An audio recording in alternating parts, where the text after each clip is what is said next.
Imagine a escuridão da noite de Jerusalém, o ar carregado com o cheiro de oliveiras antigas e o sussurro do vento que parece carregar segredos ancestrais.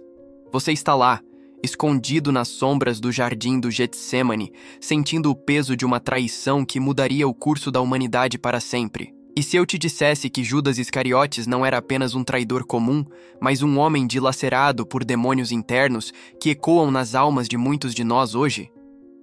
Por que ele escolheu o caminho da perdição? Fique comigo, porque essa história vai te fazer questionar tudo o que você acha que sabe sobre lealdade e redenção. Vamos mergulhar nas ruas poeirentas da Galileia, onde tudo começou. Judas era um dos 12, um apóstolo escolhido a dedo por Jesus. O homem que curava os doentes com um toque e multiplicava pães para alimentar multidões famintas. Imagine Judas, um homem prático, talvez um pouco mais velho que os outros, com olhos afiados que calculavam cada moeda no fundo da bolsa comum. Ele gerenciava as finanças do grupo, contando cada denário doado pelos fiéis, sentindo o metal frio contra a pele, enquanto sonhava com uma revolução que nunca veio. Jesus falava de um reino espiritual, de amor e perdão, mas Judas ansiava por algo tangível. Um Messias que derrubasse os romanos, que trouxesse glória e poder. Dia após dia, ele via milagres.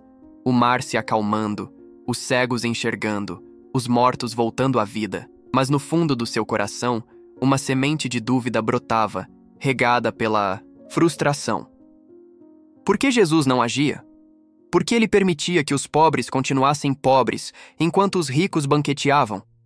Judas sentia o cheiro de suor e desespero nos mercados lotados. Ouvia os gemidos dos oprimidos, e uma voz sussurrava em sua mente. Isso não é o suficiente. Você merece mais. Pense nas origens obscuras de Judas, um homem de Queriote, uma vila remota no sul da Judéia, longe das águas tranquilas da Galileia, onde a maioria dos apóstolos vivia. Alguns estudiosos sussurram que ele poderia ter sido um zelote, daqueles rebeldes fervorosos que sonhavam com uma rebelião armada contra Roma, carregando adagas escondidas e juramentos de liberdade. Imagine o jovem, correndo pelas colinas áridas, o sol queimando sua pele enquanto ouvia histórias de heróis que derrubavam impérios. Quando Jesus o chamou, talvez Judas tenha visto nele o fogo da revolução, não o manso cordeiro do sacrifício. Mas à medida que os dias se transformavam em meses, a paciência dele se desgastava como uma corda velha, e o título de Iscariotes, o homem de fora, o isolava, fazendo-o sentir como um estranho entre irmãos. Essa solidão, esse senso de não pertencer, plantou as primeiras raízes da traição, uma ferida que sangrava em silêncio, enquanto ele contava moedas que nunca preencheriam o vazio. Enquanto o sol se punha sobre o mar da Galileia, Judas caminhava ao lado dos outros apóstolos, rindo das piadas de Pedro, mas com o peito apertado por um conflito que ninguém via. Ele via Jesus como um líder carismático, sim, mas onde estava a espada? Onde estava o exército prometido? Em uma noite estrelada, ao redor de uma fogueira crepitante, Jesus falou sobre o Filho do Homem sendo traído, e Judas sentiu um arrepio percorrer sua espinha, como se aquelas palavras fossem uma profecia dirigida só a ele. Mas ele ignorou, empurrando o pensamento para as sombras. Aos poucos, a ganância começou a se entrelaçar com sua desilusão. 30 moedas de prata. O preço de um escravo, segundo as antigas leis. Era pouco, mas o suficiente para acender a faísca. Imagine o peso dessas moedas na palma da mão de Judas, frias e pesadas, prometendo uma saída para sua confusão interna. Ele se aproximou dos sumos sacerdotes no templo, o ar denso com incenso e murmúrios de conspiração. "O que me dareis se eu vou-lo entregar?" perguntou ele, sua voz tremendo ligeiramente, mas os olhos fixos no brilho do ouro. Agora, vamos mais fundo na vida cotidiana ao lado de Jesus, aqueles momentos que a Bíblia mal menciona, mas que moldaram a alma de Judas. Imagine as longas caminhadas por estradas empoeiradas, o sol escaldante batendo nas costas enquanto carregavam mantimentos escassos. Judas administrava tudo. Comprava pão nos vilarejos, negociava com mercadores astutos, sentindo o cheiro de especiarias e peixe fresco nos mercados. Ele via as multidões se aglomerando, tocando as vestes de Jesus em busca de cura, e uma inveja sutil crescia. Por que não ele, Judas, recebia tal adoração? Em uma ocasião, durante a unção em Betânia, quando Maria derramou perfume caro nos pés de Jesus, Judas protestou. Por que não vender isso e dar aos pobres? Mas no fundo, como João revela, ele roubava da bolsa comum, seus dedos pegajosos com a ganância que disfarçava de preocupação. Aquela cena, o aroma doce preenchendo o ar, foi um ponto de virada, onde sua frustração borbulhou à superfície, misturando-se ao ciúme dos outros apóstolos mais próximos do Mestre. A tensão crescia como uma tempestade se aproximando. Durante a última ceia, o quarto superior em Jerusalém estava iluminado por lâmpadas tremulantes, o cheiro de pão ázimo e vinho misturando-se ao suor nervoso dos homens reunidos. Jesus lavou os pés de todos, inclusive os de Judas, e naquele momento, o traidor sentiu uma pontada de culpa que quase o fez recuar. Mas então veio a revelação. Em verdade vos digo que um de vós me trairá. Os apóstolos se entreolharam, confusos, mas Judas sabia. Jesus mergulhou o pão no molho e o entregou a ele dizendo, o que tens de fazer, faze-o depressa. Aquelas palavras ecoaram como um trovão em sua alma, e Judas saiu para a noite, o coração acelerado, o estômago revirado. Por quê? Porque ele não parou ali. Alguns dizem que foi possessão demoníaca, como em João 13:27, onde está escrito, e, após o bocado, entrou nele Satanás. Imagine isso. Não apenas ganância, mas uma força sombria tomando conta, sussurrando mentiras que pareciam verdades, transformando dúvida em ação irreversível. Explore. Agora as teorias que circulam há séculos sobre essa possessão, sussurradas em conventos e debates teológicos. Alguns estudiosos argumentam que Satanás entrou em Judas não como um invasor repentino, mas como um veneno lento, alimentado por anos de decepção. Imagine o diabo como uma sombra que se infiltra nos cantos da mente, explorando a desilusão política de Judas.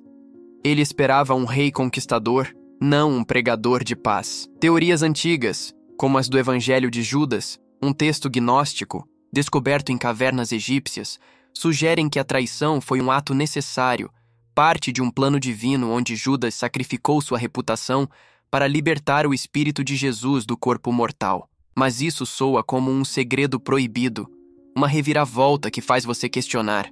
E se Judas fosse o herói relutante, o escolhido para o papel mais sombrio? No entanto, a Bíblia pinta um quadro de livre-arbítrio corrompido, onde o mal se aninha no coração humano, esperando o momento para atacar. No jardim do Getsemane, o ar estava úmido e carregado de orações. Jesus suava gotas de sangue, agonizando com o que viria, enquanto os apóstolos dormiam, exaustos. Judas chegou com a multidão, lanternas piscando como olhos acusadores na escuridão. Ele se aproximou, o beijo da traição queimando em seus lábios. Salve, mestre, disse ele. E naquele instante, o mundo parou. Jesus olhou para ele com olhos cheios de tristeza infinita, não raiva, e perguntou: Amigo, a que vieste? Com um beijo traz o filho do homem? O clangor das espadas, o caos das prisões. Judas viu tudo se desenrolar como um pesadelo do qual não podia acordar. Mas por que ele escolheu isso?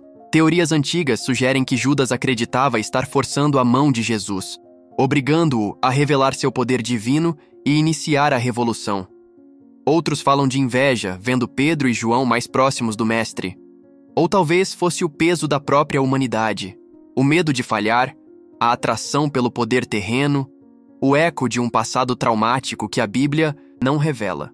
Imagine Judas sozinho depois, as moedas agora pesando como correntes em sua consciência, o remorso devorando-o por dentro como um fogo inextinguível. Vamos pausar aqui para comparar Judas com Pedro, outro apóstolo que falhou, mas de forma diferente, revelando as profundezas da misericórdia divina. Pedro negou Jesus 3 vezes, o galo cantando como uma acusação ecoando na noite fria, lágrimas amargas escorrendo pelo seu rosto barbado, enquanto o fogo da fogueira iluminava sua covardia. Mas Pedro buscou redenção, correndo para o túmulo vazio, tornando-se a rocha da igreja. Judas, por outro lado, afogou-se no desespero, Sua traição não perdoada porque ele não a levou aos pés da cruz. Imagine os dois homens, unidos pelo fracasso, mas separados pela escolha. Um optou pela esperança, o outro pelo abismo. Essa distinção sussurra uma verdade desconfortável. A perdição não é o erro, mas a recusa em se levantar dele. Um eco que ressoa em nossas próprias quedas diárias. Crucificação veio como um clímax de horror. Judas assistiu de longe, talvez escondido entre a multidão no Gólgota, ouvindo os martelos ecoando, o grito de Jesus: Pai, perdoa-lhes, porque não sabem o que fazem. Aquilo quebrou algo dentro dele. Ele correu de volta aos sacerdotes, jogando as moedas no chão do templo, gritando: Pequei, traindo sangue inocente, mas eles riram, indiferentes. Em Mateus 27:5, lemos: E ele, atirando para o templo as moedas de prata, retirou-se e foi se enforcar. Imagine, a corda áspera contra o pescoço, o galho da árvore rangendo sob o peso, o último suspiro carregado de arrependimento. Foi o fim? Ou o começo de uma perdição eterna? Alguns teólogos debatem se Judas poderia ter se arrependido verdadeiramente, como Pedro, que negou 3 vezes, mas foi perdoado. Mas Judas escolheu o desespero em vez da graça, pendurando-se em um campo que se tornaria conhecido como o campo de sangue. Agora, mergulhe nas teorias modernas que tentam desvendar o enigma de Judas, como peças de um quebra-cabeça antigo espalhadas pelo tempo. Alguns psicólogos sugerem um transtorno de personalidade, uma mistura de narcisismo e decepção, onde Judas via Jesus como um meio para fins pessoais, traindo quando o plano não se alinhava. Outros, inspirados em textos apócrifos, propõem que Judas agiu por amor distorcido, acreditando que a prisão forçaria Jesus a manifestar seu reino celestial.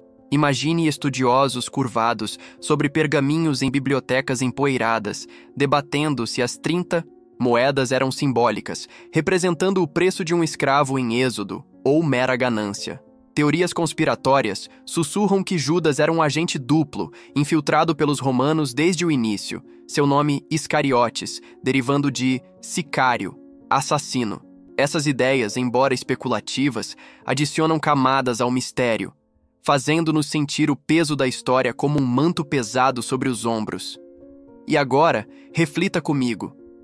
Por que Judas escolheu o caminho da perdição? Não foi apenas por dinheiro ou poder, mas por uma alma dividida entre o divino e o mundano, uma luta que muitos de nós travamos em silêncio. Ele viu milagres, tocou o Messias, mas deixou a dúvida vencer. Essa traição não é só história antiga, é um espelho para nossas próprias traições, aos nossos valores, aos nossos amados, a nós mesmos. Talvez Judas quisesse forçar um milagre maior, ou talvez Satanás o usasse como peão em um jogo cósmico, mas o impacto é eterno. Sem sua traição, não haveria crucificação, nem ressurreição. Ele foi instrumento de um plano maior, mas pagou com a alma.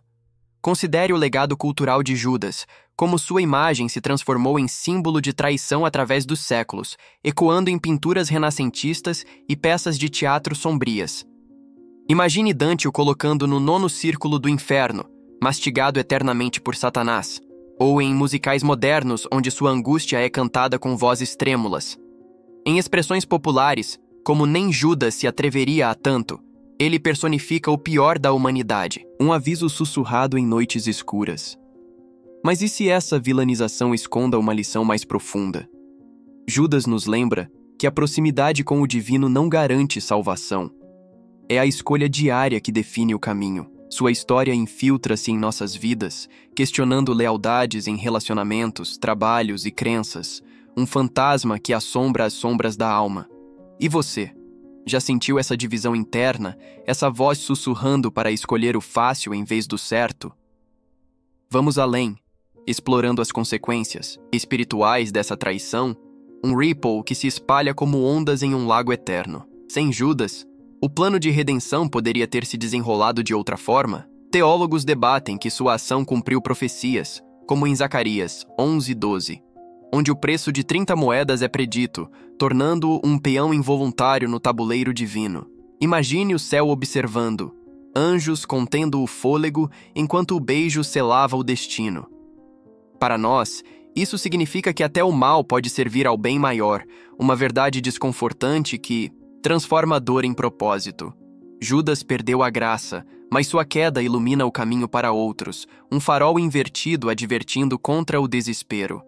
Essa perspectiva nos convida a ver traições pessoais não como fins, mas como portais para crescimento, onde o arrependimento genuíno pode reverter até o mais sombrio dos atos. Se essa história te fez sentir o peso da traição no peito, como se fosse sua própria, é porque ela precisava te encontrar hoje. Você acredita que Judas poderia ter sido redimido? Já viveu uma traição que mudou tudo? Conte nos comentários, compartilhe com alguém que precisa ouvir isso. E se tiver coragem de mergulhar mais fundo nessas histórias espirituais que revelam segredos da alma, inscreva-se no canal. Mas só se estiver pronto para questionar sua própria perdição. Por fim, aplique isso à sua vida agora, nesse momento de reflexão silenciosa. Imagine Judas como onde em sua jornada você sente a tentação da dúvida, talvez em uma amizade traída, uma promessa quebrada ou uma fé vacilante. A lição é clara. Escolha a graça sobre o desespero, o perdão sobre a corda.